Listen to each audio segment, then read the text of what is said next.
If my grandma's trust has me buying her home at her passing, do I have to wait? Can I buy it beforehand? Interesting question. I'll get to the answer in a moment. Before we do, I'd like you to consider a friend who's being challenged with a what-if scenario that creeps into their lives.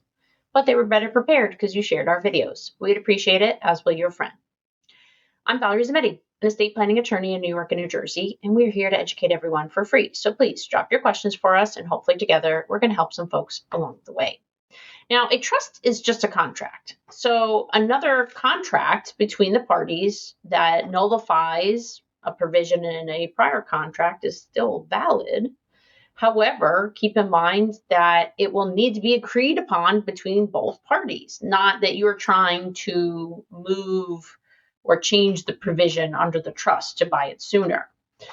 But if you are considering buying it sooner, you should still think about the tax implications, unless you are buying it for fair market value, which in most circumstances, when there's grandparents involved and a set price, often this is at a discount.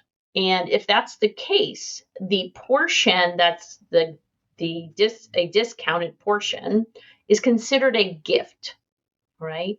And if this transaction with the gift happens before your grandmother's passing, then that portion will have what's called a carryover basis in the property to you, meaning there's a higher chance of capital gains tax later.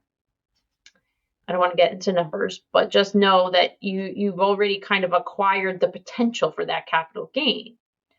If instead the transaction does take place at her passing, the home is going to get a stepped up cost basis and eliminate any built-in capital gains up until that date of passing. Anything that your grandma acquired it for and it grew to the house value will be eliminated at her passing, just via your inheriting it based on tax laws today. So that could be a big implication if there is a discount here. Unless, again, you're buying it for fair market value, then you do that whenever, just as long as both parties agree. We hope you've learned something new here today and that you choose to share. Of course, please take care.